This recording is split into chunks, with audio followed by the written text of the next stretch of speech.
Hey all, welcome back to the Art Talk again.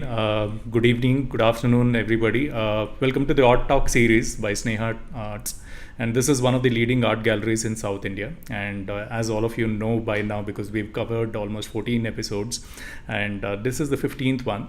Dr. Snehalata Prasad is the art director, and she is the art collector. And every year she conducts a lot of events around art and for the artists. So today we have eminent artist Mr. Ajay Sameer, who is joining us today, and he is well recognized, and his art got recognized in 90s, and his art basically talks about intellectuality. He is well known for his open mind artist. He is open to things. His art and paintings represent a very close representations between human beings.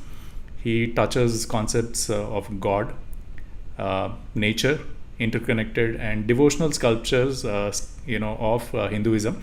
The best thing which I like is he also connects with well-known artists, poets, where he can translate their poems into art. And this includes Gulzar ji, and he's also worked with Mr. Vajpayee, and he's converted their stories, their poems, how they perceive, he understands, closely works with them, converts that into an art.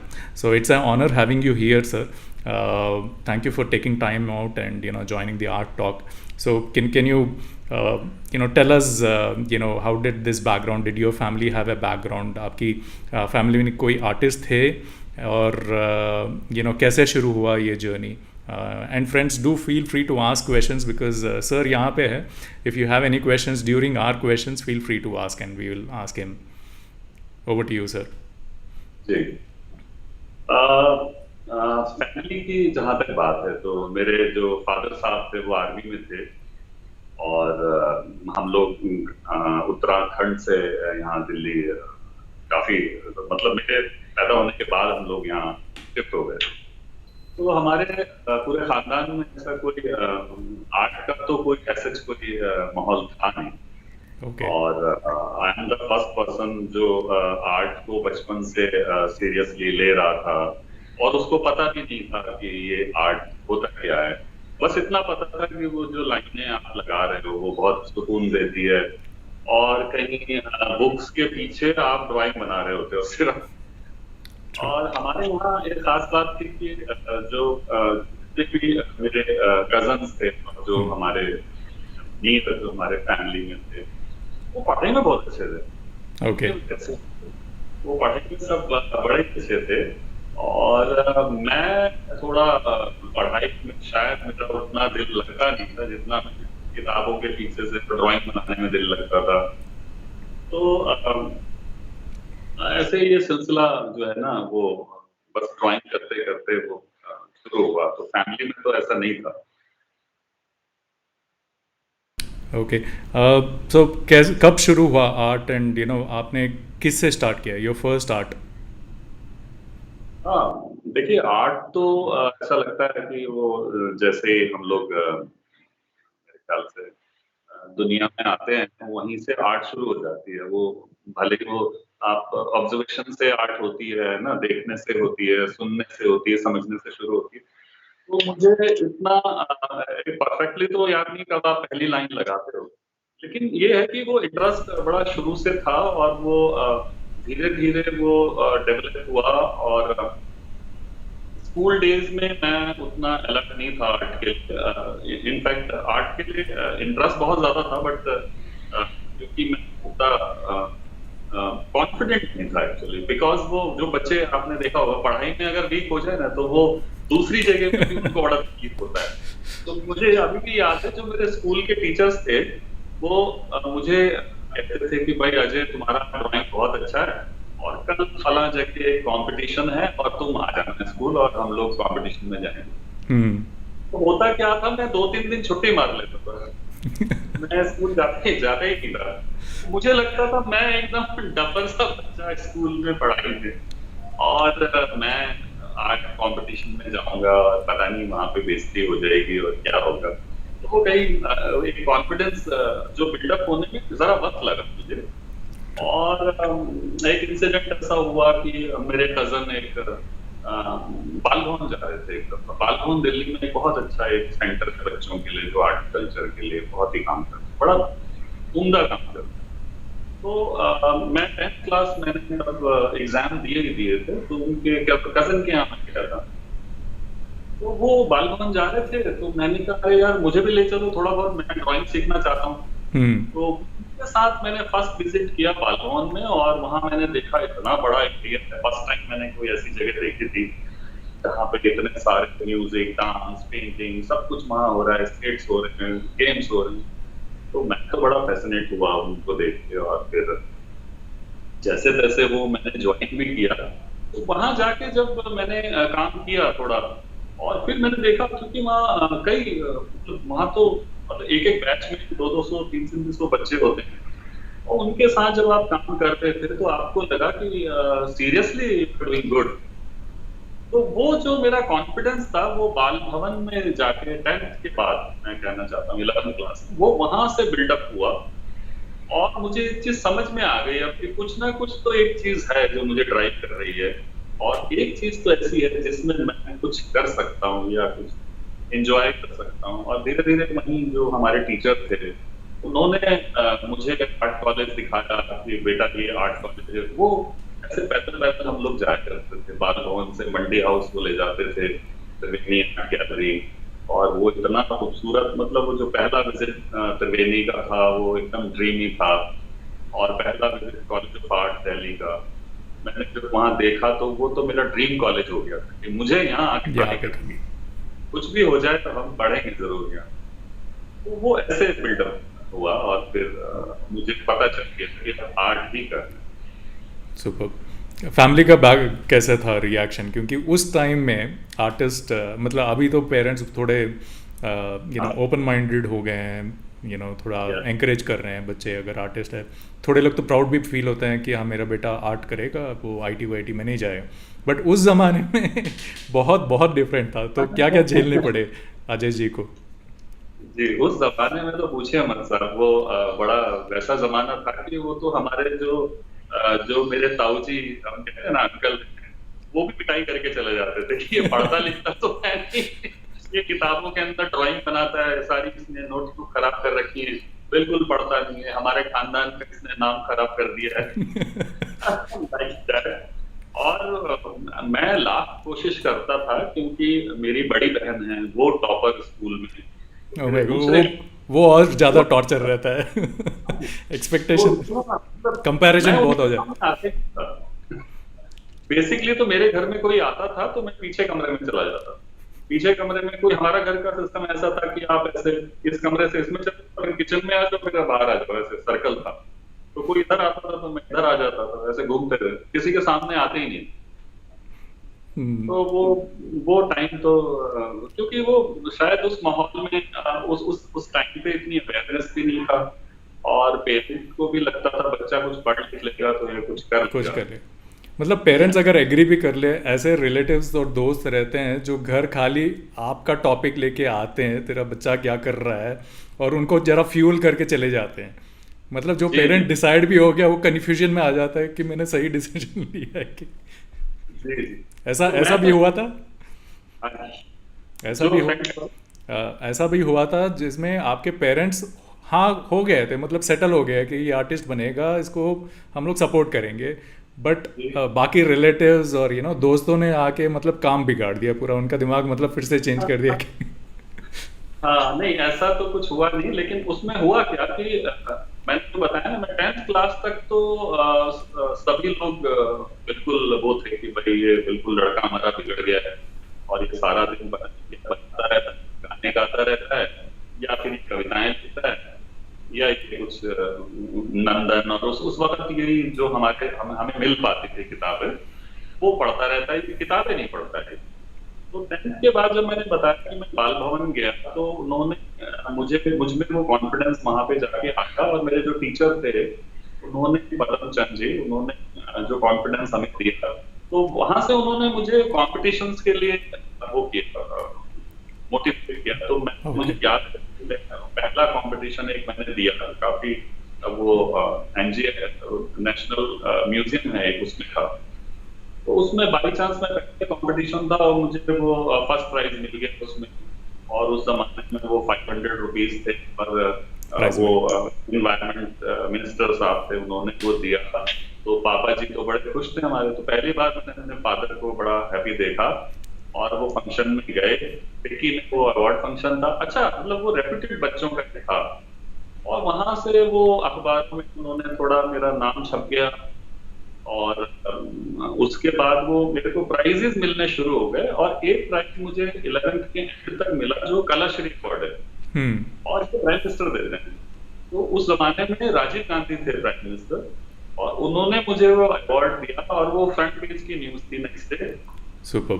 और तो फिर उसके बाद कभी किसी को कोई मौका नहीं लगा, उन्हें लगा ये सबसे अच्छा है।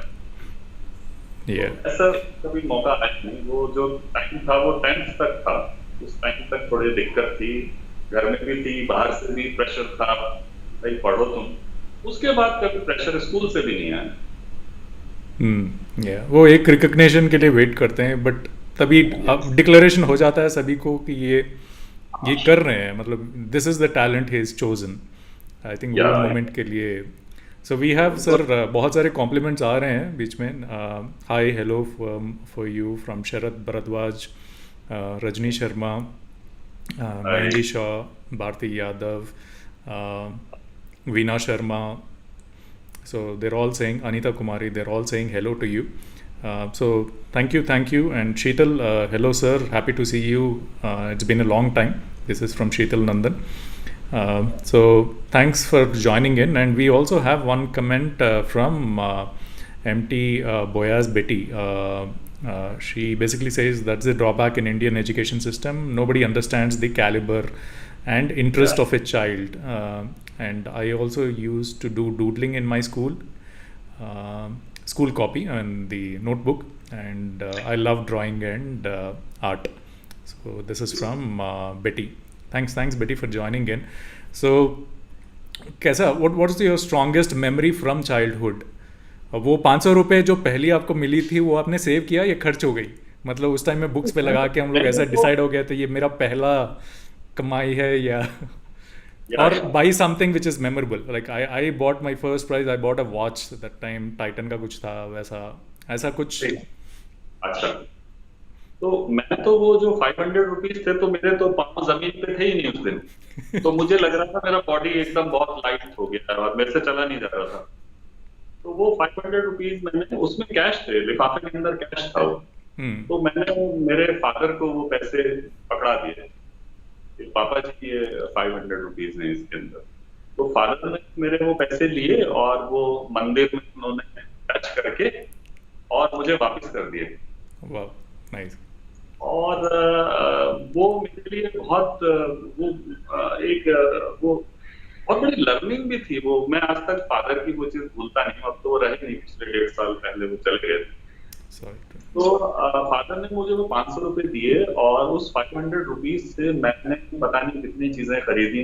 मुझे ड्राइंग बोर्ड का बड़ा शौक था, जो ड्राइंग बोर्ड होता है ना जिसमें हम लग के ड्राइंग। तो मैं कॉम्पिटिशंस में जाता था तो हमारे पास ड्राइंग बोर्ड नहीं होता था, तो हम नीचे दरी में शीट रख के बनाते थे। तो सबसे पहले तो मैंने ड्राइंग बोर्ड बाजार से जाके खरीदा।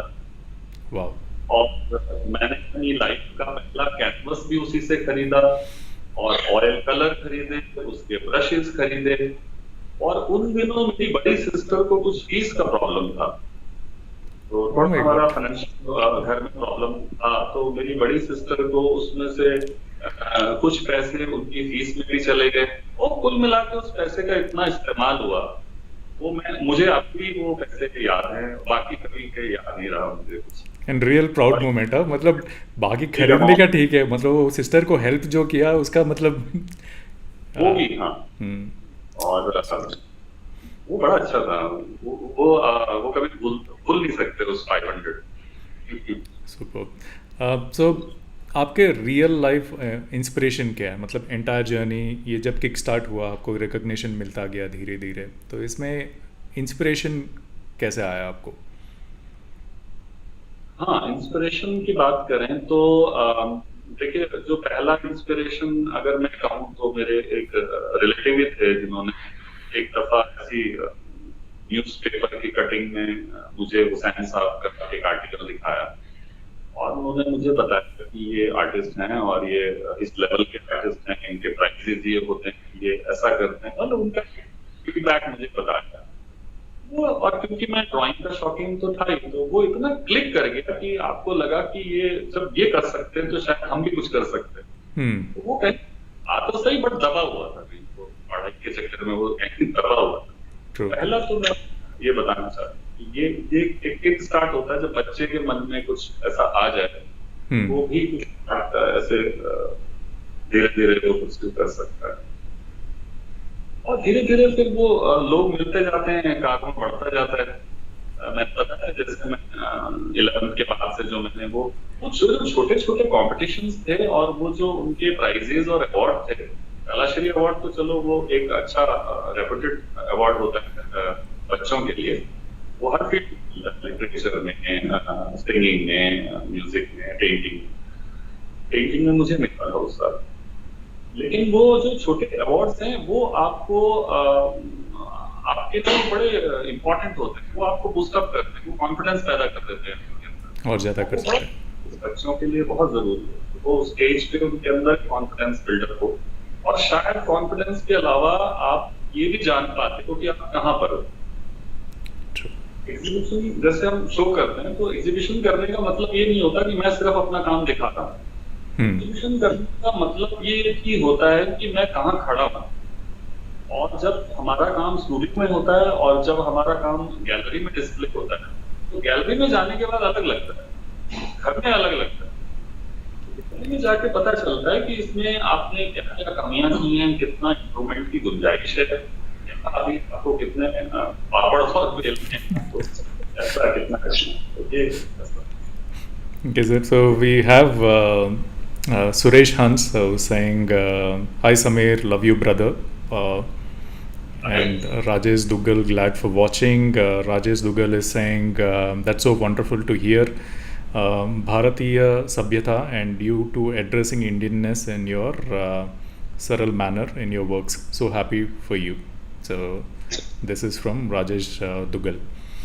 So बहुत ही बेहतरीन इंसान है, बहुत प्यारे इंसान है, और मेरे तो कलेक्टर नहीं है, उनके पास मेरी पेंटिंग्स हैं बहुत सारी।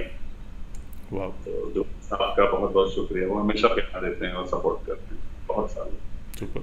Thank you Dugal sir for supporting artists. That's very important.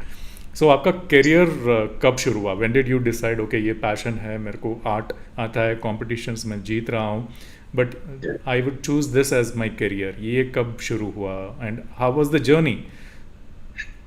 हाँ, एक्चुअली मैं जब मुझे मेरे बाल भवन के टीचर ने वो त्रिवेणी दिखाई थी, तो मैं तो उस दिन से ये हो गया था कि मेरा शो कब होने वाला है यहाँ पे। और मैं काफी क्रेजी था स्कूल डेज से, और लगातार उन दिनों मैं वाटर कलर ज्यादा कर रहा था, वाटर कलर लैंडस्केप्स में वो ट्रैवल करता रहता था। 11th-12th के बाद से मैंने काफी ट्रैवल करना शुरू कर दिया था, तो उस जमाने में तो जहाँ रिश्तेदार होते थे वहां चले जाते थे, और क्योंकि मैं बिलोंग भी करता हूँ गढ़वाल से, उत्तरांचल से, तो वो भी एक मेरे लिए बड़ा अच्छा प्लेस था, तो वहां मैंने काफी काम किया, दिल्ली में किया। तो जब मैं कॉलेज में आया फर्स्ट ईयर में, तो मैंने जो लैंडस्केप्स, मेरा जो पहला टूर था ये नैनीताल का टूर था, और नैनीताल के ऊपर मैंने एक सीरीज की, और सेकंड ईयर मैंने बहुत जल्दी शो शुरू कर दिए थे। सेकंड ईयर में मेरा पहला शो हुआ, त्रिवेणी नहीं हुआ वो, बाई चांस मुझे वो त्रिवेणी मिल गई, और बहुत अच्छा हुआ। और उस शो में वो ओपन भी डीसी सानिया साहब ने किया। सानिया साहब बहुत बड़े आर्टिस्ट थे इंडिया के, और जिस टाइम पे मेरा ओपनिंग की डेट थी, उनका ललित कला उनका 90th बर्थडे सेलिब्रेट कर रहा था, और ललित कला उनका बर्थडे सेलिब्रेट हो रहा था, और वो मेरे साथ गैलरी में बैठे थे बच्चों के साथ, क्योंकि मैं कॉलेज में था, कॉलेज की तो पूरी भीड़ थी वहां पे, और सबने सान्याल साहब को घेरा हुआ था, और वो वहां ललित कला से बार लोग आते थे, सर वेट कर रहे हैं कि वहां पे, तो उन्होंने एक दिन बहुत टाइम हमारे साथ बिताया। तो अब तो वो है नहीं, काफी टाइम पहले से, बट वो यादें हुई, वो बहुत जल्दी मेरा शुरू हो गया। कब आपको लगा कि ये पेंटिंग के इतने पैसे भी मिलते हैं? कभी आपके गुरुजी टीचर जो एग्जीबिशन में थे, सर इसका कॉस्ट कितना होगा, ये क्वेश्चंस कुछ याद है जब पहले किसी की पेंटिंग की आपको रेट पता चली थी? देखिए, सुना तो था क्योंकि जब मैं आया 11 से आर्ट में थोड़ा सा मेरा इंटरेस्ट जब ज्यादा हुआ तो फिर वो बहुत डीपली हुआ। और जो मेरे टीचर थे पदम जी, वो हमेशा लेके जाते थे और बताते भी रहते। ये उनकी एक बहुत बड़ी खासियत है कि उन्होंने हमें आर्ट न सिर्फ सिखाया बल्कि वो उस टाइम पे हमें लेके भी जाते थे साथ में, कि पेंटिंग को समझाते भी थे कि ये क्या कर रहा है, तुमको क्या करना है। वो सुनते तो थे लेकिन ऐसे लगता नहीं था कि आपका पेंटिंग ऐसे महंगा बिक सकता है। तो सबसे बड़ी समस्या तब थी जब मेरा पहला शो हुआ, इसका प्राइस क्या रखना क्या लगे? चाहिए। हाँ। तो उस टाइम पे, उस जमाने में वो मतलब 91 की बात है, और मुझे समझ नहीं आता था। तो वाटर कलर्स थे तो, और प्राइस भी उस समय काफी कम होते थे। तो मैंने, मेरे ख्याल वो 5-7 हजार, 10 हजार, 15 हजार, इस तरह के वो रेट्स थे। और कमाल की बात है कि उस दिन क्या था कि हमारे पास लैंप नहीं था जलाने के लिए, ओपनिंग के लिए। और मैं चाहता था कि जो सान्याल साहब है लैंप जलाए। लैंप मुझे कहीं से मिल नहीं रहा था, किसी किसी दोस्त के पास भी नहीं था। तो अब हुआ क्या, सुबह से हम पेंटिंगें डिस्प्ले कर रहे थे और उसी वक्त दो पेंटिंग सेल हो गई। एक कोई इनकम टैक्स ऑफिसर थे, वो उन्होंने विजिट किया और उनको पसंद आ गया और उन्होंने मुझे एडवांस पैसे दे दिए। सुपर। तो अब तो मेरे को तो एकदम ओपनिंग से पहले ही पैसे मिल गए। तो वो मैंने अपने दोस्त को, मेरे कॉलेज के दोस्त थे मेरे से, मुकेश, उनको मैंने कहा तो एक लैंप लेके आया। ओह तो वो सुपर। ओके, सो पहले जो एडवांस मिला था उससे आपने लैंप खरीदी? मैंने लैंप खरीदा सुपर। और लैंप खरीद के और वो लैंप ही जलाया उन्होंने। Good that was one. Nice experience, और वो एक मेमोरेबल चीज है। सुपर। सो सुरेश हंस जी बोल रहे हैं, समीर जी आपका वाटर कलर भी बहुत अमेजिंग है। आजकल आप इलिस्ट्रेशन के तरफ स्विच ऑन हो गए हैं। इस तरफ आने का सबब क्या है, क्या रहा? सो हाँ, वाटर इलस्ट्रेशन में थोड़ा कलर, वाटर कलर से इलिस्ट्रेशन की तरफ आप आ गए हैं, उसके बारे में पूछ रहे हैं। जरूर। तो वो एक्चुअल में वो इलस्ट्रेशंस नहीं है, वो ड्राइंग्स हैं। तो ओके। एक थोड़ा सा इसमें करेक्शन है। तो इट्स अ ड्राइंग, जो मैं बनाता हूँ वो ड्राइंग है। तो मैंने आपको बताया था, स्टार्ट वाटर कलर से ही किया था। मुझे वाटर कलर बहुत फैसिनेट करता है। और कहते भी हैं कि बड़ा टफ मीडियम है, बट बहुत ही ट्रांसपेरेंसी है उसमें, बहुत मजा है मीडियम में। मैंने बहुत एंजॉय किया उसको, और उसमें साइजेस भी बड़े हैं जो थोड़े से डिफिकल्ट भी होते हैं। और लेकिन वाटर कलर तो मैं करता रहा, लेकिन कहीं एक शुरू से ही, जैसे मैंने कहा, मैं थोड़ा जल्दी में था, शुरू से ही थोड़ा जल्दी। मुझे लगता था मेरा एक स्टाइल भी होना चाहिए, ओन स्टाइल। ओन स्टाइल क्या होता है? तो पेन वर्क मैं बचपन से ही, क्योंकि आप पेन बहुत इजीली मिल जाता है और सबसे सस्ता होता है, पेन खरीद लो, बॉल पेन, और लगे रहो उससे, आप कितना कुछ आप क्रिएट कर लेते हैं। It's very simple thing, paper कोई भी मिल जाता है। तो पेन मेरे साथ हमेशा शुरू बचपन से ही जुड़ा रहा। भले ही कम होते थे बट हम पेन बन जाते। तो फर्स्ट ईयर की एक्चुअली में, जब मैं बीएड से फर्स्ट ईयर में था कॉलेज में, तो मैंने ड्राइंग शुरू की। मेरी जो फर्स्ट ड्राइंग थी वो मुझे लग रहा था कि ड्राइंग में कोई काम नहीं कर रहा है और मुझे ड्राइंग में काम करना चाहिए। और लोग ड्राइंग में जो काम कर रहे थे बहुत छोटे लेवल पे कर रहे हैं, स्मॉल साइज कर रहे हैं। तो मुझे लगा कि इसको, साइज को ब्रेक करके बड़ा करना चाहिए। तो मैंने 6 फीट के 2 काम बनाए, ब्लैक एंड व्हाइट ड्राइंग के। थोड़ा पेपर का उस जमाने में प्रॉब्लम था, पेपर को जोड़ के करके और वो बनाया। तो वो मेरी एक्चुअली आइडेंटिटी थी। वो ड्राइंग मेरी आइडेंटिटी है। उसमें मैं झलकता हूँ, मेरी जो सोल है वो नजर आती है, उसमें मेरा रिफ्लेक्शन आता है। वो मेरा एक इजाद की हुई एक फॉर्म है। और वो जो मैं बताऊं, जो वो शुरू के मेरे जो फर्स्ट ईयर के जो 2 ड्राइंग्स थे, वो सतीश गुजराल जी ने मॉडर्न आर्ट गैलरी के लिए परचेज भी कर लिए। उसका इतना ज्यादा इम्पैक्ट हुआ उन ड्राइंग्स का कि वो इतने डिफरेंट लगे सबको, और इतना अप्रिशिएट किए थे सतीश गुजराल साहब ने वो मॉडर्न आर्ट गैलरी के लिए। बेसिकली सुरेश जी को मैं कहना चाहता हूँ कि ये जो एक आप अपनी आइडेंटिटी को खोजते हैं, एक टाइम होता है जब आर्टिस्ट अपने आप को खोज रहा होता है। ड्राइंग इज अ स्किल, तो आप स्किल के साथ कहीं अपने आप को तलाशते हो और अपने आप को ही बनाने की कोशिश करते हो। आप हो क्या, आप कैसे रिप्रेजेंट करोगे कि मैं समीर हूँ। आप मेरा ड्राइंग देखोगे तो आप मुझे कनेक्ट कर सकते हो, ये Sameer. True.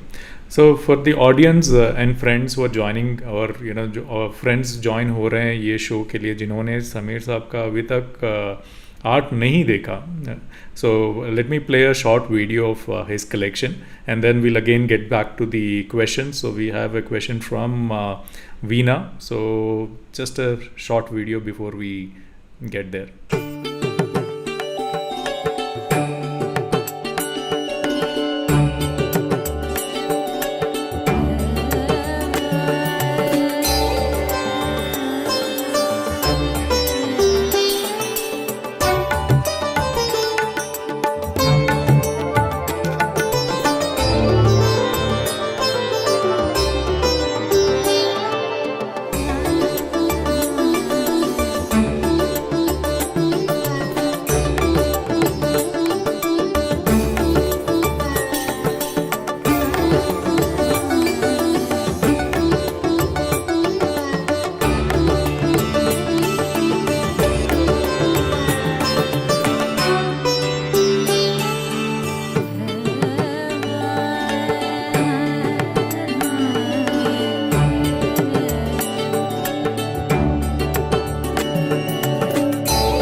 Okay, friends. So that's the artwork, complete collection of Ajay Samir sir. So beautiful paintings, wonderful. I mean, I think one of the paintings recently. I mean, if you ask my this thing, some of those black and white paintings. First time I'm seeing light in a painting. So there is a shadow. There is also light which you can clearly see. So people can just rewind and check that out if you could observe that. But sir, बहुत सारे questions आ रहे हैं. We'll also ask you about why Sonu Sood. Why what happened with what is the meaning behind that particular painting which you gifted to Sonu Sood, and why did you choose to gift him? Yeah. वो actually इसके पीछे मेरा एक अपना incident है actually. कि मैं ये जिन दिनों लॉकडाउन स्टार्ट हुआ तो उसके एक आध हफ्ते मैं कुछ के लिए कुछ मेडिसिन लेने के लिए मुझे जाना था। और मेरे घर के पास से ही वो हाईवे जाता है, मैं उसी रोड पे था और थोड़ा वो मेडिसिन दूर मिलती है। तो मैंने देखा वहां पे बहुत सारे माइग्रेंट्स जो हैं वो जा रहे हैं। शुरू में मुझे समझ नहीं आया क्यों जा रहे हैं। जब मैं आगे गया तो पूरी कतारें थी वो। और मुझे फिर समझ आ गया कि ये तो माइग्रेंट्स हैं जिनको मैं रोज टीवी में सुन रहा था, न्यूज में। और मैं आपको बताऊं कि वो मेरा दिल उस दिन इतना मतलब आप इतने टच्ड हो गए थे, इतने आप परेशान और इतने विचलित हो जाते हो। और मेरे पास एक हिम्मत नहीं थी कि मैं 3 आदमियों को अपनी गाड़ी में बिठा के और जहां तक मैं जा रहा हूं वहीं तक छोड़ दूं। पता नहीं क्यों, मैं परेशान तो था लेकिन मैंने किया कुछ नहीं। वो रिग्रेट मुझे आज भी है कि मैंने शायद मैं 3 लोगों को वो 10 किलोमीटर तो छोड़ ही सकता था। तो वो जो मेरा रिग्रेट था, जब मैंने सोनू सूद को देखा, उनके जितने भी जो वीडियोस थे और जो टीवी में वो फ्लैश हो रहे थे, तो मुझे अपनी वो जो घटना थी वो कहीं जहन में कहीं आ रही थी। और वो जो अपने लिए तो रिग्रेट था, लेकिन सोनू के लिए एक मन से एक जो रेस्पेक्ट जो पैदा हो गई, वो शायद मेरी उस घटना की वजह से 10 गुना ज्यादा थी। तो वो एक सैल्यूट था, वो ड्राइंग में एक सैल्यूट था। तो मैंने वो ड्राइंग शुरू की और नया काम, मैं घर से ही काम कर रहे थे, तो मुझे बस वो एक सब्जेक्ट था मेरे लिए। और मैंने तब ऐसा सोचा नहीं था, वो एक सब्जेक्ट था। मैंने एक पेंटिंग, एक ड्राइंग मैंने क्रिएट किया, 3x4 पेज का ड्राइंग था। और उसके बाद फिर मुझे लगा इसको इसकी सही जगह पे भी दे देना चाहिए। और बस वही एक कारण था कि मुझे लगा कि ये जो सैल्यूट है, ये मैंने सैल्यूट किया उनके उस काम को, जो हम लोग कई बार हम लोग इतने वो हो जाते हैं कि हम एक छोटा सा भी कंट्रीब्यूशन करने में कहीं पीछे हट जाते हैं। हालांकि चाहते बहुत लोग हैं, लेकिन उसको परस्यू कितने लोग कर पाते हैं। एज एन आर्टिस्ट और सक्सेसफुल आर्टिस्ट उन्होंने वो काम करके दिखाया, जो काम बहुत सारे हम जगह में देख रहे हैं नहीं हो पा रहा है। लोगों के पास सब कुछ होते हुए भी वो शायद नहीं कर पा रहे हैं। तो वो एक अकेले इंसान ने वो काम किया और मिलना भी चाह रहा था और मिल के बात भी करना चाह रहा था। तो मैं उनके घर गया, बातचीत हुई और मेरे साथ एक यात्री भी इन्वॉल्व हुई, उनका भी उसमें हाफ कॉन्ट्रीब्यूशन था। हम दोनों ने मिलके वो पेंटिंग कॉन्ट्रीब्यूट किया और काफी ढेर सारी बातें की। और जो मैं पूछना चाहता था उनसे, वो सोनू सूद जी ने मुझे खुद बताई कही हमारे 2.5 घंटे की मीटिंग में। उन्होंने मुझे वो सारी चीजें बताई, अपने वीडियो पे दिखाई, फोन पे दिखाई, बहुत सारी चीजें थी जो मैं खुद पूछना चाह रहा था, कैसे हुआ, क्या हुआ। वो उन्होंने बातचीत के दौरान उन्होंने अपने आप ही मुझे बहुत सारी चीजें शेयर की और शायद वो भी शेयर की जो मुझे पता नहीं था। वंडरफुल एक्सपीरियंस, क्योंकि पेंटिंग कर लेना और पेंटिंग मार्केटिंग करना और पेंटिंग कभी भी देखो कितना भी महंगा भी है, जो हमने शुरू में चर्चा की पेंटिंग के प्राइस पे, लेकिन पेंटिंग और पेंटर ये दो बहुत सेंसिटिव चीजें हैं। कहीं ना कहीं हम लोग ह्यूमैनिटी से तो टच होते नहीं और हम जान ही जाते हैं। शायद संसार में कलाकारों को रिस्पेक्ट ही इसलिए मिलता है जो शायद किसी बड़े बिजनेसमैन के पास नहीं होता। जो वो जो रिस्पेक्ट होता है, वो उस रिस्पेक्ट का कदर करना भी बहुत बड़ी चीज है शायद। ट्रू, या thank you for explaining, because आपने सही बोला है, क्योंकि बहुत सारे ऐसी चीज़ें जो मीडिया हाईलाइट नहीं करती। और जब सोनू सूद जी ने ये इनिशिएटिव लिया था, बहुत लोग का कमेंट्स आए थे सोशल मीडिया की, बहुत बड़े बड़े आर्टिस्ट जो इनसे भी बड़े आर्टिस्ट हैं, उन्होंने कुछ नहीं किया बट इन्होंने कर दिखाया। So that's a very great effort. And आपने जो सिग्नेचर उनको दिया है, I think these are very inspirational things, more than awards. This is a token of salute which you have given it to him. I mean through public. जो आपने किया है, it is not from Ajay Sameer, ये आपने हमारे सब के तरफ से आप उनको गिफ्ट किया की तरफ से था एक्चुअली। बिल्कुल, इसीलिए मेरे साथ गैलरी भी थी। हम एक आर्ट कम्युनिटी की तरफ से उनको सैल्यूट कर रहे थे। Super. Yeah, well, I really appreciate that initiative. Um, okay, the next question is from Veena Sharma. What is the importance of spiritual and traditional impact in painting? Please tell, because I can see a lot of impact in your artwork. This is from Veena Sharma. जी, spiritual and Spiritual and traditional impact. Traditional impact, हाँ जी। देखिए जो painting है, मैंने जैसे हम अभी बात कर भी रहे थे कि पेंटिंग एक किसी कॉज के लिए होता है, किसी मैसेज के लिए होता है। और ट्रेडिशंस में क्योंकि आप बचपन से किसी ट्रेडिशन को फॉलो करते हो और उसी में जीते हो, तो जो हम संस्कारों की बात करते हैं, हम अपने आइडियोलॉजी की बात करते हैं। आइडियोलॉजी भी हमारे हमारे खुद के एक्सपीरियंसेस से आते हैं। एक्सपीरियंसेस हमारे रिलीजन से, हमारे जितने भी गुरु हुए, जो हमारा कल्चर है, जो ट्रेडिशंस हैं, वहां से क्रिएट होते हैं। आप देखें नॉर्मली इनका एक बहुत बड़ा रोल होता है आपके दिलो दिमाग पे और आपके सोच पे।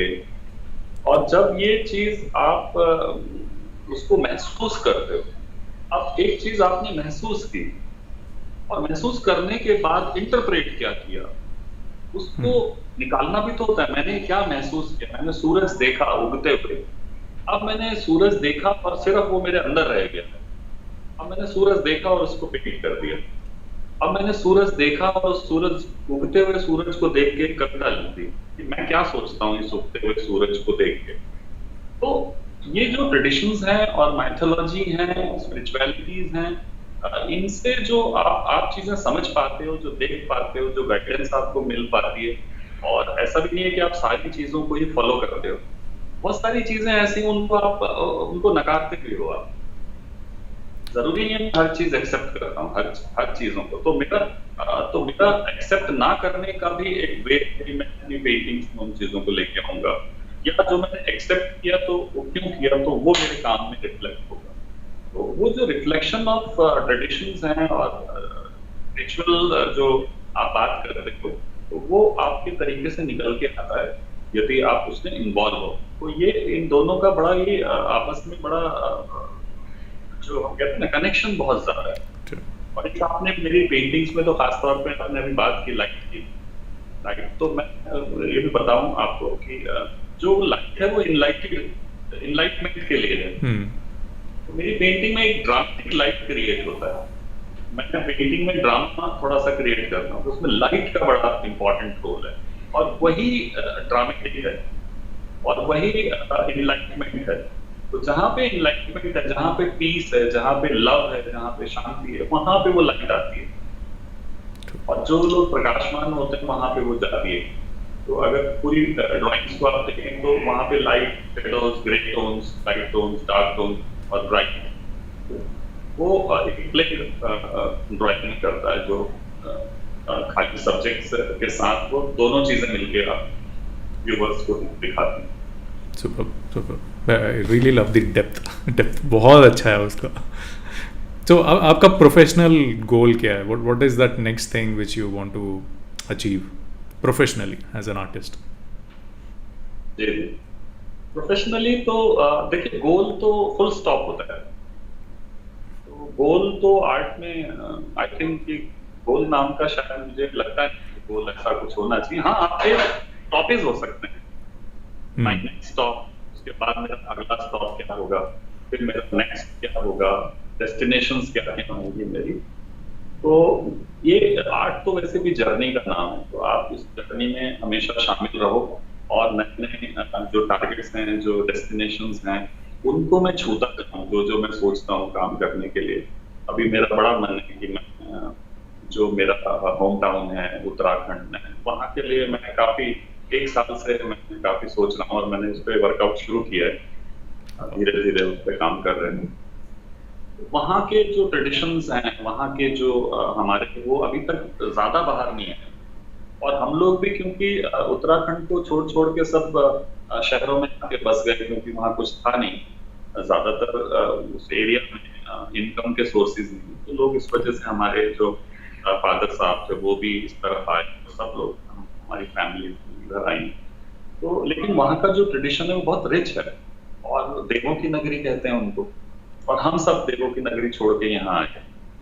तो वो मेरा एक बड़ा मन है। तो वो रिसेंटली शायद मेरे जो एक दो जो मैं टॉपिक्स बोल रहा हूँ उन स्टॉप्स में वो भी एक बड़ा इम्पोर्टेंट स्टॉप है। Good. जी। So बहुत सारे compliments आ रहे हैं, compliments from Sirisha, my wife. She says, too good, Sir Ji. I mean, based on your artwork. Betty's again next question is, how do you get such ideas and inspiration? जी, ideas and inspiration, ये जैसे आपसे बात हो रहा है तो ऐसे आ जाता है, और सम टाइम ड्रीम्स में आता है मुझे। ड्रीम्स में मेरी पेंटिंग्स होती हैं, मेरे सब्जेक्ट्स होते हैं। मैंने अपने ड्रीम्स को बहुत पेंट किया है, और एक अगर मैं अपने आप को, अगर मेरे सब्जेक्ट्स को मैं डिस्क्राइब करूं तो मैं सबकॉन्शियस को पेंट करने वाला आर्टिस्ट हूं। मैं कॉन्शियसनेस से ज्यादा अपने सबकॉन्शियस को पेंट करता हूं। तो मुझे पता नहीं, मैं लेआउट नहीं बना पाता, मैं प्रिपरेशन नहीं कर पाता, मैं इंटरव्यू देता हूं, मैं प्रिपरेशन नहीं कर सकता इसकी। मैं कुछ भी कहूंगा वो इंस्टेंट होगा, वो सबकॉन्शियस से जो बाहर उसको जितना आना होगा वो उतना आएगा। तो जब मेरे सामने एक शीट होता है, एक पेपर होता है, मैं पेपर पे ही ज्यादा काम करता हूँ। जो पेपर होता है उसको जब मैं छूता हूँ तो उसको ब्लैंक पेपर, ब्लैंक कैनवस, उसके बाद वो जो संवाद शुरू होता है पेपर और मेरा, और वो सबकॉन्शियस माइंड से कुछ चीजें निकलती हैं, और वो सब्जेक्ट तक निकलता है, वहां से आता है। और फिर वो ऐसा बहुत रेयर होता है, जैसे हमने पोएम्स पे काम किया तो वो एक प्रतीक आपके पास है, लेकिन उसमें भी मैं एक बात कहूंगा कि उसमें भी आपको बनाना क्या है। मैं पोएम को इलस्ट्रेट नहीं करता हूँ, इलस्ट्रेशंस और ड्राइंग्स। पोएम्स में एक सब्जेक्ट में किसी पोएट ने बात की, और उसी सब्जेक्ट में मेरे क्या हुई, सब्जेक्ट सेम रहेगा, लेकिन हमारे जो थॉट्स हैं, मेरे जो सिंबल्स हैं, वो मेरे तरीके से आएंगे, पोएट के तरीके से उनकी भाषा में, उनके शब्दों में आएंगे। तो वो हम लोग फिर जुगलबंदी करते हैं। So since we are in this topic, so Gulzar sir के poems, और आपने उनको कन्वर्ट किया है, और वाजपेयी सर के साथ जो काम किया है, so maybe you can talk a bit about that. गुलजार साहब पहला तो मैंने वाजपेयी साहब के साथ काम किया था। जब वाजपेयी साहब पीएम थे तो वहाँ वो पहला शो था मेरा, पोएम्स पे, और मैं ट्रेन में ट्रैवल कर रहा था, और अचानक से मैं बोला मुझे ड्रीम्स में चीजें आती, तो मैं सोया था और मैं उठ गया था, और जब मैं उठा, पंजाब से दिल्ली था, ट्रेन में रात का सफर था, तो मेरी नींद खुल गई और मुझे लगा कि पोइट्री पे काम करना है। और वो नई किताब थी मेरी ज्ञापन कविताएं, और मुझे लगा इट्स नाइस थॉट, और मुझे पहले किताब पढ़नी चाहिए। और मैं घर जाने से पहले मुझे लगा किताब मिलेगी कहाँ, तो एक ख्याल आया कि वो बुक जो है मुझे मिलेगी बीजेपी के दफ्तर में, अशोका रोड पे। अच्छा, मैं आपको बता दूं, मेरा इससे प्रीवियसली मैं ये सब चीजें जानता था, मीडिया में काम करता था, मैंने स्कूलिंग, कॉलेज में पहले कार्टून्स बनाता था, इलस्ट्रेशंस करता था अपनी पढ़ाई करने के लिए, और जो भी घर में जो भी थोड़ा बहुत कॉन्ट्रीब्यूशन करना होता था मुझे, तो मैं अशोका रोड से वाकिफ था, और बीजेपी का कार्यालय, और ये तो मैं वहाँ गया था, और वहाँ पे मुझे मालूम था वहाँ एक बुक शॉप है, उधर में, और मैंने वो एक बुक खरीदा, वाजपेयी साहब का मुझे ज्ञापन कविता मिल गया, और मैंने घर आके पढ़ा, और वो पढ़ने के बाद ही वो क्लियर हो गया था कि ड्रीम एकदम सही है और इस पे काम करना है। और मैंने 2-3 पेंटिंगें शुरू की, उसके बाद वाजपेयी साहब के साथ मैंने चिट्ठियां उनको लिखी, और उनके साथ मेरा कांटेक्ट हो गया, बातचीत शुरू हो गई हमारी। और इंसान भी, मैं तो हमेशा उन्हें कवि कहता था, ये आदत नहीं है कवि, तो वो बहुत वेरी नाइस पोएट, बहुत डेप्थ, और वैसे ही वो जो उनका जो उनकी पर्सनैलिटी थी वो भी ऐसी, यदि आप उनसे बात करें या उनकी अदर देन पॉलिटिकली बात सुने, तो बाकी जो उनके लेक्चर भी हैं वो भी इतने, इसीलिए शायद हम लोगों को इम्प्रेस कर पाते हैं, अंदर तक छूते हैं, शायद उसमें वो जो लिटरेचर का जो टच है वो बहुत तक जाता है उनका, वो मुझे छू गया था, और मैंने फिर उस पर काम किया। गुलजार साहब तो मैंने एक्चुअली गुलजार साहब की मैंने नज़्में नहीं पढ़ी थी, उनकी फिल्में देखी थी, उनके गाने सुने थे कि क्या वंडरफुल राइटर हैं, क्या गाने लिखते हैं। और मतलब आप उनका पहला ही गाना सुनिए, मेरा गोरा रंग ले ले मुझे शाम रंग दे दे, मतलब क्या वो जो एज था है आपका? आप आपका एज क्या था? मतलब मैं कनेक्ट करना चाहता हूँ। गुलजार प्यार आपका एज क्या था? हाँ, गुलजार साहब के साथ जब मैंने काम स्टार्ट किया था तब मैं आई थिंक 25 प्लस इतनी उम्र थी मेरी। सही सही टाइम था। आफताब साहब के साथ किया तो मैं छोटा था थोड़ा, तो गुलजार साहब के साथ 26 27 सॉरी, इतना मेरा एज था जब मैंने काम शुरू किया था, उनसे बातचीत शुरू की, उनको चिट्ठियां लिखी। तो वो मेरे एक दोस्त हैं, उनके घर में एक किताब थी, पुखराज। वो पुखराज किताब मैं पढ़ रहा था और वो नज़्में मैंने उनकी फर्स्ट टाइम पुखराज में पढ़ी थी। तो वो वहां क्लिक किया कि अरे ये तो बड़ा कमाल का है, इनके तो गाने क्या, ये तो नज़्में तो इनकी बहुत उनकी जो नज़्में हैं वो मुझे बहुत ज्यादा छू जाती हैं। और गाने क्योंकि इतने पॉपुलर हैं, सबने सुने होते हैं। नज़्म में शायद शायर का ओरिजिनल थॉट होता है, गीतों में वो स्टोरी पे डिपेंड करते हैं, बट नज्म उनका प्योर होता है। मीन्स वो नज्में जैसे पेंटिंग होती है, वो उनका अपना क्रिएशन होता है, जो उनके थॉट में जा रहा होता है, जो उनको छूता है, वो किसी की स्टोरी गाना नहीं होता। तो ये शायद नज्में इसलिए भी आपको ज्यादा सेंसिटिव लगती हैं और ज्यादा डेप्थ में लगती हैं। तो वो जब मैंने किताब पढ़ी तो मैं उनसे ले आया था वो किताब, और वो किताब लाने के बाद मैंने पढ़ा और फिर उसको परचेज किया, दिल्ली में परचेज किया। तो उसके बाद वो सफर उनके साथ शुरू हुआ सुपर। और उन्होंने मुझे बहुत ज्यादा वक्त भी दिया, क्योंकि वाजपेयी साहब के साथ ये था कि वो पीएम थे, वो चाह के टाइम नहीं दे पाते थे, सिक्योरिटी रीजन थे, और उनकी जो बिजी लाइफ होती है एज ए पीएम वो आपको मालूम ही है। तो गुलजार साहब के साथ तो मेरी पूरा पूरा दिन मीटिंग होती थी। जब मैंने काम शुरू किया तो पहले मैं मीटिंग करता हूँ, कि जानने की कोशिश करते हैं कि पर्सन को, पोइट्री को, थॉट्स को, प्रोसेस को, फिर उन पोइट्री पे मैं काम कर पाता हूँ। तो पोइट्री में काम करना सिर्फ ये नहीं कि पोइट्री पढ़ा और बना दिया, उनके साथ डिस्कशन करता हूँ मैं पहले, और फिर आफ्टर डिस्कशन फिर तय करते हैं कि हम किन पोइट्रीज पे काम करेंगे। तो शुरुआती तो मैंने डिसाइड किए थे, बट बाद के पॉइंट्स में डिस्कशन के बाद फिर मैंने डिसाइड किया कि मुझे किन पे काम करना है। बहुत अच्छा आइडिया है। सो बहुत सारे आर्टिस्ट यहाँ पे है जो ब्लैंक हो जाते हैं, याद नहीं आता क्या करना है तो this is a very good idea. So you can make lot of friends जो पोएट है, कविताएं लिख रहे हैं, good bad sad. So now you can make friends and come up with this. But very very nice idea है। मतलब वहाँ imagination है एंड आप उसको you penning that down, you painting that down. So that's really nice.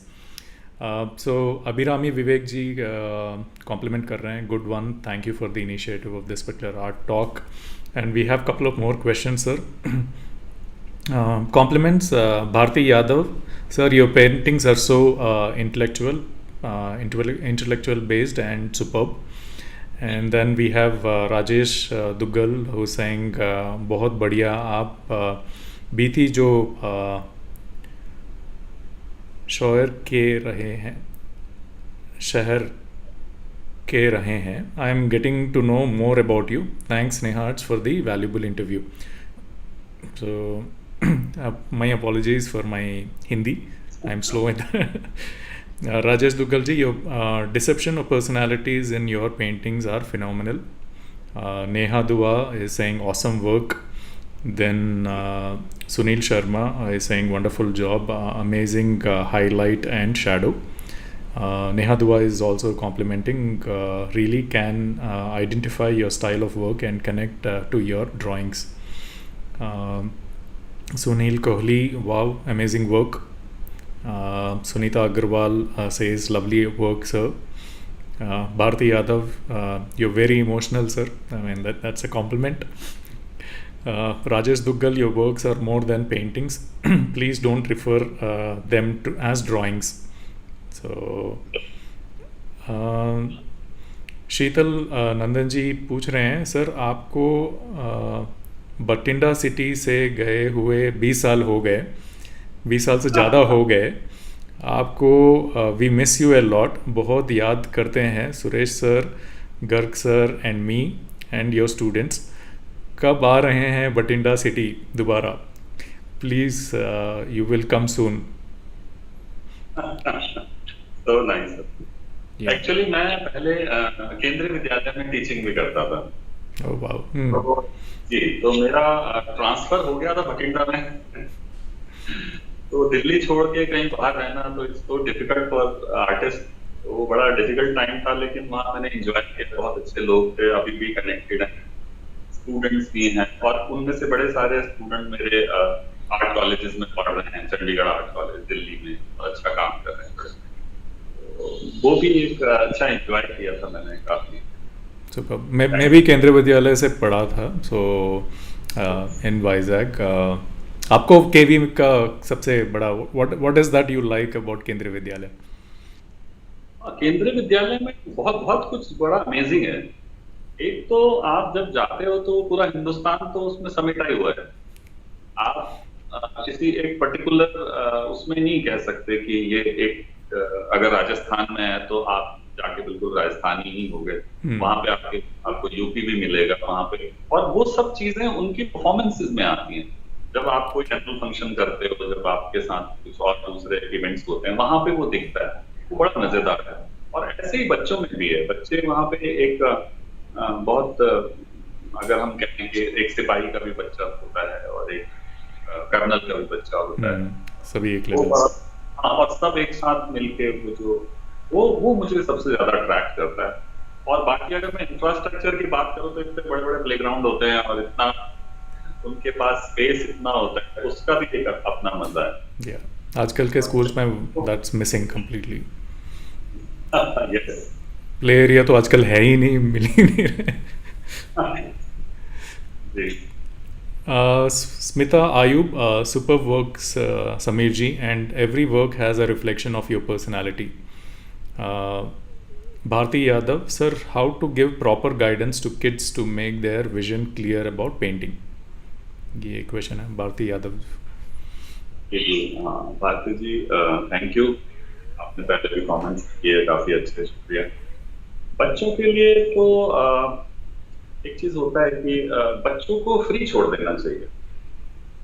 बच्चों के अंदर इतना पोटेंशियल है, दे आर सो इंटेलिजेंट, और उनके अंदर एक फायर होता है। जो मैं अपने लिए भी कह रहा था कि हम अपने आप को तलाश रहे होते हैं एक एज में, और शायद वो जो सपोर्ट है जो वो करना चाहते हैं, उनको फैसिलिटीज प्रोवाइड कराना और उनको समझते हुए उनको सपोर्ट करना। बच्चे को सपोर्ट ज्यादा चाहिए। वो कैसे आपको उनको अंडरस्टैंड करना पड़ेगा कि उनका इंटरेस्ट कहाँ जा रहा है। थोड़ा सा वेट करना पड़ता है इसके लिए। तो उसके बाद बच्चे का आपको इंटरेस्ट पता चलेगा, वो किस तरफ, अगर उसका आर्ट में इंटरेस्ट है तो वो पक्का शो कर दे। आर्टिस्ट तो लड़ लेते हैं घर से, आर्टिस्ट तो पैदाइशी बाकी होता है।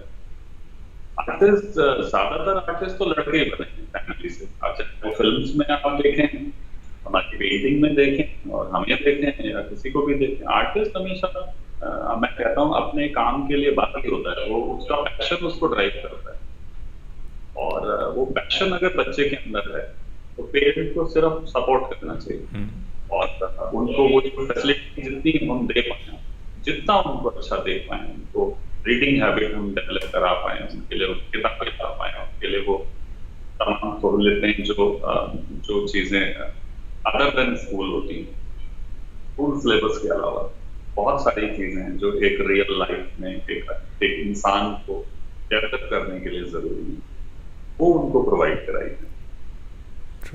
Good one, good suggestion. आपने जो जैसे बोला वो पैशन विद इन देम होना चाहिए। हम लोग कितना भी पुश करें एज पेरेंट्स नहीं होगा, but when they are asking, the best thing we can do is empower them, give them the tools required, encourage them, so that they can take this forward. Rajesh ji again बोल रहे हैं, undoubtedly your thought process behind Sonu Sood painting is fabulous state of mind that you possess. You're sharing your gifts and representing artists. Veena Sharma saying, thank you sir, so beautifully you explained my query.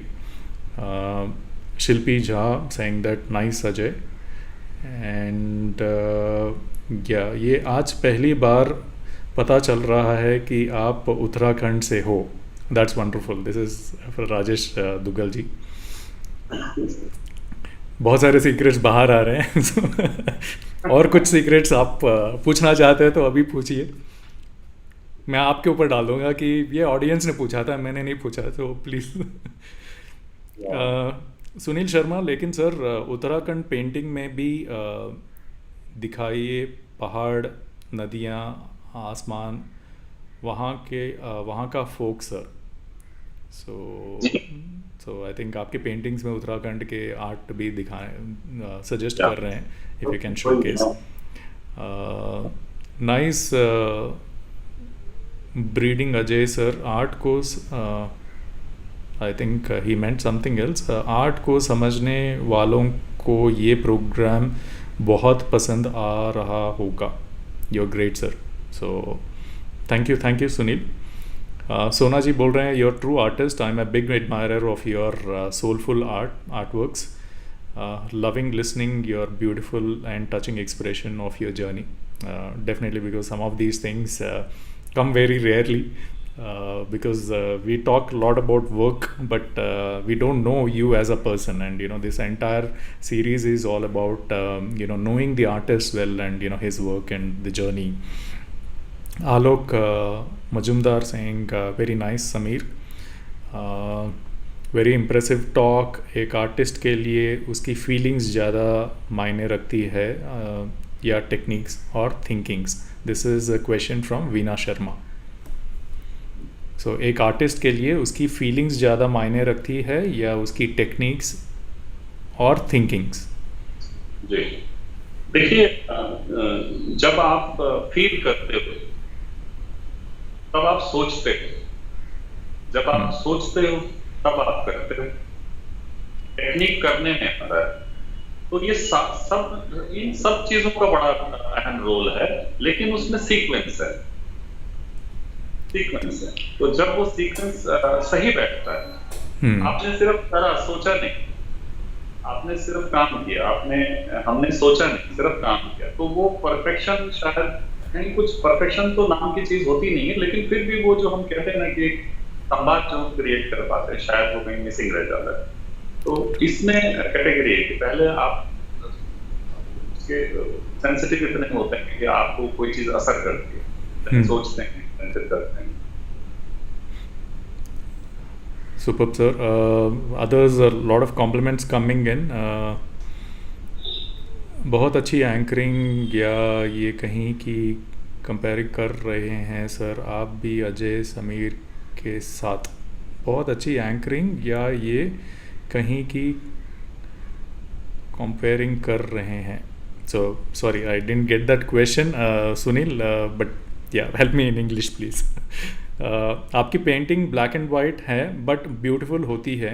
क्या आप सिर्फ charcoal और water vapour work ही करते हैं sir? This is a question from Remi Kumari. आप painting black and white करते हैं बट ब्यूटीफुल होती है. क्या आप सिर्फ चारकोल और पेपर वर्क ही करते हैं? देखिए, thank you very much. Beautiful है आपने कहा. दूसरी बात ये कि मेरा जो काम है वो चारकोल में नहीं है, ये पेन इंक है. पेन इंक है ऑन पेपर. तो सारी जितनी भी इसमें लाइन वर्क है, अगर उसको आप डिटेल में उसको जूम करके देखेंगे तो दिखेगा कि इट्स अ पेन वर्क. और ब्लैक एंड व्हाइट है ऑब्वियसली, क्योंकि ब्लैक और व्हाइट दो डिफरेंट कंट्रास्ट हैं उसके बीच में. मुझे लगता है कि सारी जद्दोजहद है उसके बीच में. तो black and white, I like black and white. Superb.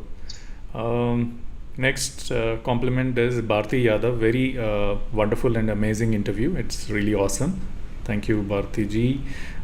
Savita ji के बोल रहे हैं you are a great artist and very kind person. This is from Savita Jitesh Tandale. And Shilpi Jha Bose. Ajay, तुम्हारी पेंटिंग बहुत deep poetry की तरह है. Painting बनाते हुए कभी ऐसे महसूस हुआ कि चले कुछ सोचकर और पहुँचे कहीं और, चले कुछ सोच कर और पहुँचे कहीं और। ऐसा कुछ हुआ क्या आपके पेंटिंग्स में? जब अपनी पेंटिंग से ज़्यादा होते हो तो कैसे महसूस होता है? जी। जुड़ा होते हो, सॉरी, जब अपनी पेंटिंग से जुड़ा होते हो तो कैसे महसूस होता है? तो देर आर टू क्वेश्चंस। एक तो चले कुछ और सोच कर और पहुँचे कहीं और, so this is a question. ऐसा कुछ इंसिडेंट हुआ है? Good question okay. Shilpi ji, because I have not asked such question कि ड्रॉ कुछ और करते हुए स्टार्ट किए थे और कुछ और रिजल्ट आया। हाँ, एक्चुअली जो जैसे मैंने आपको बताया कि मेरा जो आर्ट वर्क है वो सबकॉन्शियस माइंड से होता है। तो मैं एक जंगल में जाता हूँ, जिस जो बाहर से मुझे एक जंगल दिखता है, और जब मैं उसमें एंटर करता हूँ तो मुझे बहुत सारी चीजें मिलती हैं उसमें, और उनमें से जो जो चीज मुझे अच्छी लगती है मैं उस वक्त उनको पिक कर लेता हूँ। तो इस तरीके से मेरी एक ड्राइंग, जो भी मेरा सब्जेक्ट है, वो होता है। तो मैं जहाँ जाता हूँ मुझे पहले तो पता नहीं होता है, लेकिन जैसे ही मैं उसमें एंटर करता हूँ, मतलब जैसे ही मेरे थॉट्स जब स्टार्ट होते हैं तो वो क्लियर होता है, और वो क्लियर होता है। लेकिन उसके जो ऑब्जेक्ट्स हैं, मुझे जंगल में क्या क्या मिलेंगे और मैं क्या उनको लेके बाहर निकलूंगा, वो बनाते बनाते फिर आप बाहर निकलते हो। सुपर। सो एक्चुअली ऐसा रहता या so the second part of the question है, जब अपनी पेंटिंग से जुड़े होते हो तो कैसा महसूस होता है? है। पेंटिंग से जुड़े होते हैं तो बिल्कुल वो आप एक मेडिटेशन की दुनिया में होते हो, और उस वक्त आप नहीं होते। तो मुझे तो लगता भी है ऐसा कि आर्टिस्ट आर्टिस्ट तब होता है जब वो पेंटिंग बना रहा होता है। हम्म। जैसी पेंटिंग बन के रेडी होती है और हम पीछे आके चेयर पे बैठ जाते हैं, तो मुझे खुद भी समझ में नहीं आता है कि ये बनता कैसे है। उस टाइम आप व्यूअर हो जाते हो। तो जिस टाइम पेंटिंग हो रही होती है उस टाइम मैं आर्टिस्ट होता हूँ। उस टाइम आप एक साधक होते हो, उस टाइम आप एक जो भी आप कहना चाहो, उसको नाम देना चाहो, उस टाइम आप मेडिटेशन में होते हो। उसी वक्त आप अंदर से जागृत होते हो, और बाकी टाइम आप एक नॉर्मल आदमी की तरह बिहेव करते हो। पेंटिंग को भी ऐसे ही देखते हो, आपके बिहेवियर में भी वही चीजें आ जाती हैं। तो पेंटिंग करते वक्त मैं आर्टिस्ट होता हूँ एक्चुअली। सो ग्लू। सो आपका आपका कॉलेज कैसा था? जो आपके कॉलेज मेट्स थे आपके साथ जो आर्ट करते थे, थोड़े सीनियर्स होते होंगे जिनके आर्ट आपको इंस्पायर करते होंगे, थोड़े जूनियर्स भी होते थे जो आपके मतलब 1-2 साल छोटे थे बट कुछ हट के कर रहे हैं। तो ऐसा यू नो कोई कोलीग्स या क्लासमेट्स और कॉलेज मेट्स जो फेमस हो चुके हैं और जो आपने सी है कि बहुत आपने देखी है कि बहुत सक्सेस पाया है उन्होंने? मैं इस मामले में बहुत लकी था। मैं जब कॉलेज में गया था तो मैं मेरा फाउंडेशन जो फर्स्ट ईयर था, तो मैं फर्स्ट ईयर में था, और हमारे फाइनल मास्टर डिग्री के फाइनल में परेश मेहती साहब, ओके। और हाँ जी, और वो इतना बड़ा नाम परेश मेहती आज पूरे वर्ल्ड में वो फेमस। और धर्मेंद्र राठौर मेरे सीनियर थे, वो भी मास्टर्स में थे। विजेंद्र शर्मा मेरे, हम लोग इनसे सीखे हैं कॉलेज में। विजेंद्र शर्मा उन्हीं के बैच में थे, और वो सब मास्टर्स में थे, मैं बीएफए में था। और क्योंकि मुझे वाटर कलर पसंद था तो मेरे परेश मेहती के साथ ज्यादा ज़्यादा। अच्छी दोस्ती थी। तो हम लोग आउटडोर करने साथ जाते थे, हमने कई ट्रिप भी किए साथ में, मसूरी ट्रिप, और इधर उधर हम लोग जाते थे, और उनका मेरे घर भी आना जाना लगता था। धर्मेंद्र राठौर बहुत बहुत ही सुलझे हुए आर्टिस्ट, बहुत सुलझे हुए इंसान, उनसे वो भी मास्टर्स में थे, वो परेश के जूनियर थे एक साल। तो उन लोगों से तो ऐसे बड़े सारे ये सीनियर्स थे। और नीरज गोस्वामी वो हमारे टीचर थे, और टीचर्स तो और भी बहुत सारे थे जो जो मुझे इंस्पायर करते थे। धीराज चौधरी और अनुपम सूद मैडम, वो सारी, हमारे जगदीश डे साहब, बहुत ही नेक इंसान। बहुत सारे आर्टिस्ट थे, सेन गुप्ता, मेरे प्रिंसिपल थे ओपी शर्मा जी, वो मुझे कितना सपोर्ट करते थे। ओपी शर्मा मेरे प्रिंसिपल थे, और उनको एक बात पता चल गई थी कि इसको फाइनेंशियल प्रॉब्लम है, और ये जो है मीडिया में भागता है काम करने, और फिर कॉलेज आता है, तो मेरी पेंटिंग्स बिकवाते थे कॉलेज से। ओह सुपर। कॉलेज बाहर आता था तो मुझे बुलाते थे कि ये बहुत अच्छा लड़का है, इसका काम खरीदो। तो मुझे वो बड़ा सपोर्ट करते थे। सुपर। और जूनियर्स में अच्छे अच्छे आर्टिस्ट हैं, सीनियर्स में भी कई थे, जूनियर्स में भी काफी। और वो मेरा लक अच्छा था कि उस टाइम पे वो जो स्पिरिट थी काम की, वो इतनी, मुझे तो लगता है बहुत हाई लेवल पे थी। आपको विजेंद्र शर्मा दिख रहे हैं, आपको परेश मैत्री दिख रहे हैं रोज काम करते हुए, 10-10 फीट के कैनवस पे, धर्मेंद्र राठौर दिख रहे हैं आपको, ये तमाम लोग दिख रहे हैं, रोज काम हो रहा है, धीराज चौधरी स्टूडियो में काम कर रहे हैं, जगदीश रेड सर कर रहे हैं, ऐसे बहुत सारे लोग। तो वो बहुत अच्छा टाइम था मेरे लिए, और आई एम सो लकी। और मैं सबको आज आपके मंच से भी थैंक यू करना चाहता हूँ सबको। दैट इज़ वेरी इंपॉर्टेंट, क्योंकि मैंने बहुत सारे ऐसे कॉलेजेस देखे हैं, इमेटीरियल कौन सा भी इंडस्ट्री हो, कौन सा भी कैटेगरी ऑफ एजुकेशन हो, थोड़े ऐसे लोग रहते हैं यार इसके बाद करियर कुछ नहीं है, मैंने ये सुना है, मैंने वो सुना है, नेगेटिविटी, बहुत सारी नेगेटिविटी। और थोड़े ऐसे ग्रुप पे रहते हैं 20-30%, मतलब 20-30% मतलब वो नेगेटिविटी स्प्रेड करते रहते हैं। 20-30% जो अपने काम में लगे रहते हैं, ये सब कुछ इग्नोर करते हैं, बाकी लोग कन्फ्यूजन में रहते हैं कि यार ये सुनो या ये काम करो। But I agree with you, वो जो पॉजिटिविटी रहती है कि मेरे को बस काम करते जाना है, इन लोग के साथ जब टैगल ऑन करते हैं तो डेफिनेटली सक्सेस बेटर रहती है। सो that's a good point. But ragging नहीं होती, क्योंकि आपको पहले से ही फेम आ गया था, आपके अवार्ड्स आ गए थे, मीडिया में आप शोकेस हुए थे। जब कॉलेज जब ज्वाइन हुए थे तो सीनियर्स ने ये नहीं बताया यार तू तो पहले से ही मतलब छाया हुआ है मीडिया में, ऐसा कुछ फीडबैक? जी जी, कॉलेज में बहुत सारे लोग थे जो मुझे जानते थे। Okay. और तो उससे मुझे फायदा मिलता था, रैगिंग में भी फायदा हुआ थोड़ा सा। तो इतना मुझे परेशान नहीं किया, वैसे ज्यादा करते नहीं आर्ट कॉलेज में परेशान, बट वो छोटा मोटा भी मुझे उन्होंने कहा तो छोटा भाई है इसको कर। तो उस जमाने में अभी भी वो एक मॉडर्न आर्ट गैलरी में एक क्लासेस होती हैं ड्राइंग की। तो उन क्लासेस में मैं 12th क्लास से मैंने जाना शुरू किया मॉडर्न आर्ट गैलरी में जो क्लासेस होती हैं। तो उसमें क्या था कि उसमें कॉलेज के स्टूडेंट भी आते हैं एक्स्ट्रा ड्राइंग प्रैक्टिस के लिए। मैं भी जाता था, तो मुझे लोग सोचते थे, थोड़ा मेरी हाइट वगैरह थी तो उनको लगता था कि किसी दूसरे कॉलेज का है। बातचीत होती थी, मैं बताता था मैं 12th क्लास में हूँ अभी। तो ऐसे वो कॉलेज के कई बच्चों से मेरा, जो मेरे सीनियर थे उनसे मेरी जान पहचान थी शुरू से, एक दो टीचर से भी थी जो आते थे वहां पे। तो थोड़ा बहुत था, थोड़ा हवा ऑलरेडी था। सो मैंने सुना है, मतलब ये जो अजय समीर नाम है आपका, उसमें खाली अजय कुमार पहले था, समीर आपने बाद में ऐड की थी। तो इसका स्टोरी क्या था? मतलब किसी चाहने वालों ने ये नाम आपसे, मतलब ये आपका क्या बोलते हैं, पेट नेम चाहने वालों ने लगाया है, या आप खुद ने you were inspired by this name? नहीं, ये मेरा तखल्लुस पेट नेम जो है ये मैंने खुद नहीं लगाया था। और मेरे को लगता भी है कि जो आपने जो सबसे बड़ा जो मोटिवेटर होता है वो आप खुद होते हो। तो मैं जैसे बता रहा था आपको कि मैंने आपको बताया, जिक्र किया था, 10th क्लास तक मैं थोड़ा कुछ सिस्टम समझ में आता नहीं था मुझे इतना। जब मुझे थोड़ा क्लियर हुआ कि मुझे आर्ट करना है और थोड़ा थोड़ा सा वो क्लियर था, तो कहीं वो पुरानी चीजों से मुझे थोड़ा सा कोफ्त हो गई थी।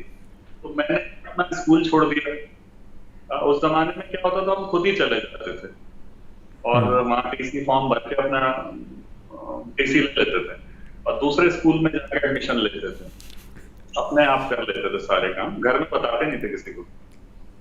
तो मैंने वो स्कूल छोड़ा, दोस्त छोड़ दिए सारे, और मुझे लगा मुझे अब लाइफ में कुछ करना है।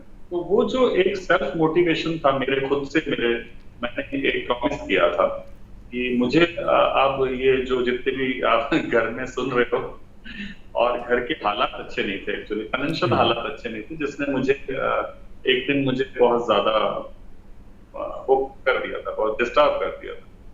मुझे लगा मुझे कुछ करना पड़ेगा, कुछ करना चाहिए मुझे। मैंने सब कुछ छोड़ा, दोस्त, स्कूल, ये सब, और अपना नाम भी मुझे लगा कि अजय नाम भी मुझे इसको भी छोड़ देना चाहिए।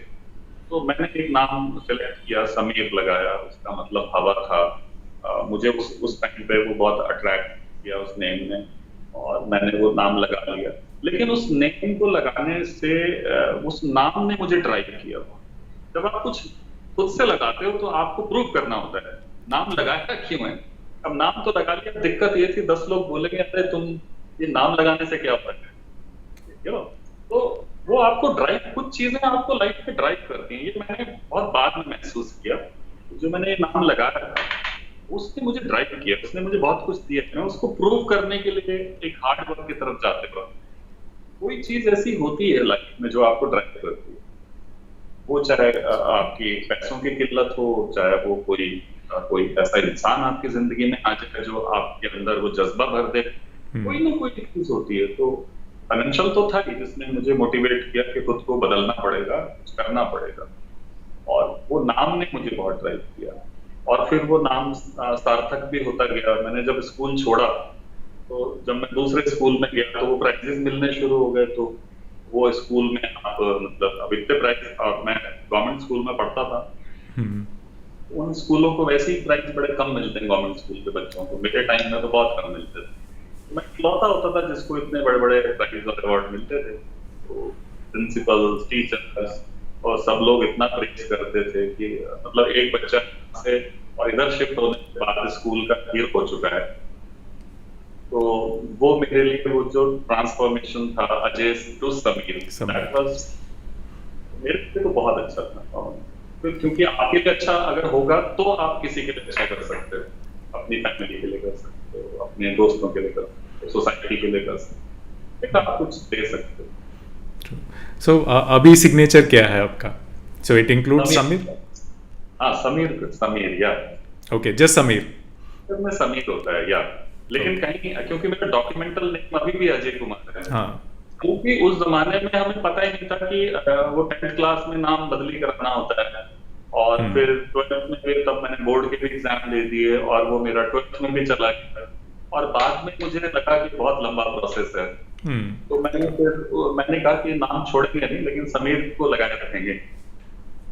समीर मेरा खुद का रखा हुआ नाम। देखिए कभी भी आप देखिए लाइफ में आपने किया क्या है, आपकी अचीवमेंट क्या है।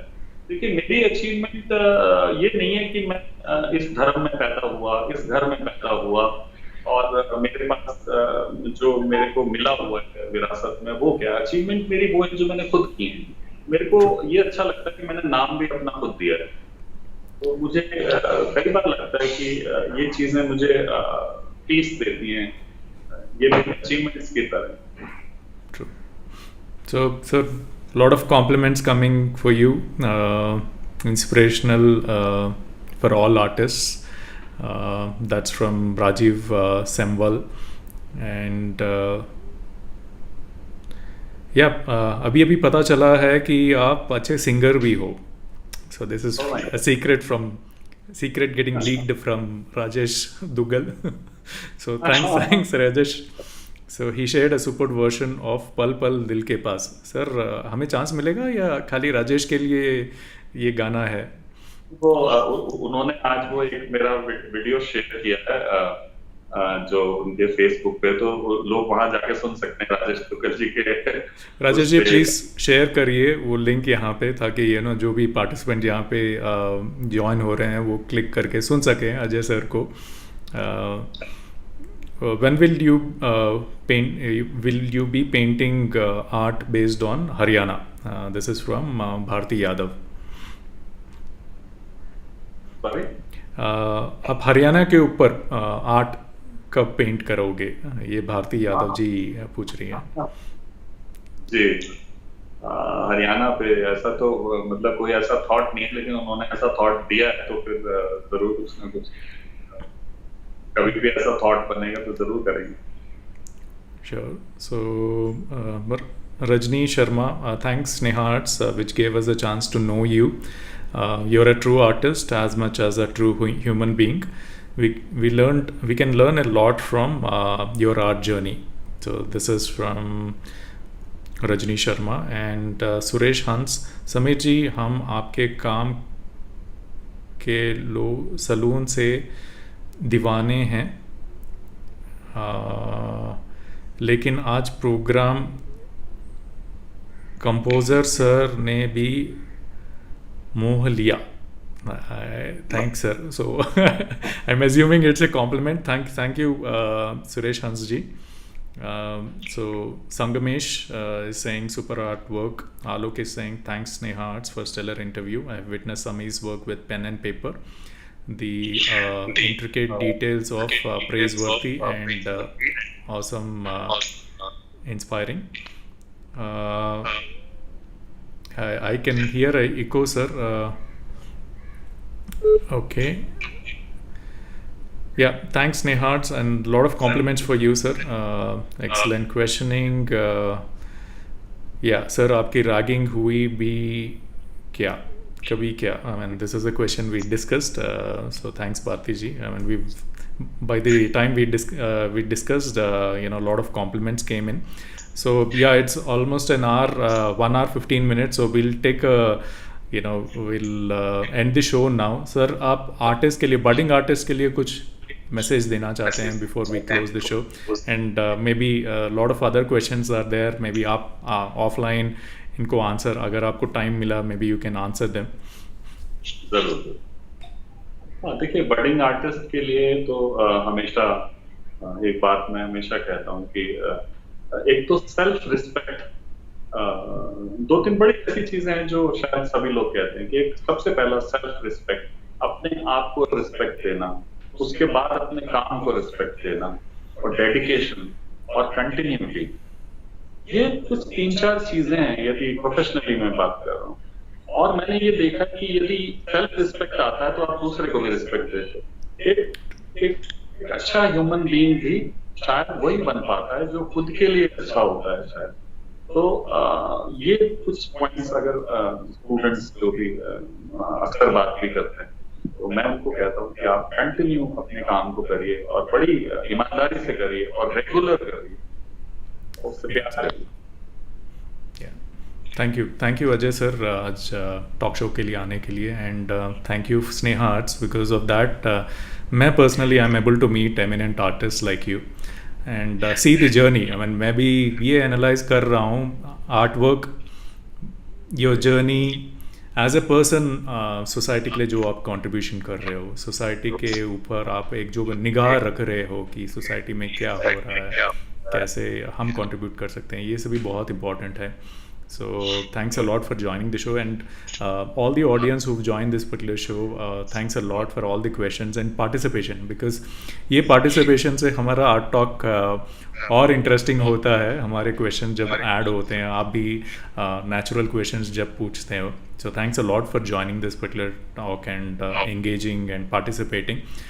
Do anybody who's not seen this particular video, or you have a friend who's an artist who should see this particular video, just share this across to them on WhatsApp, so that when they have time they can also go through the journey of Ajay Sameer sir.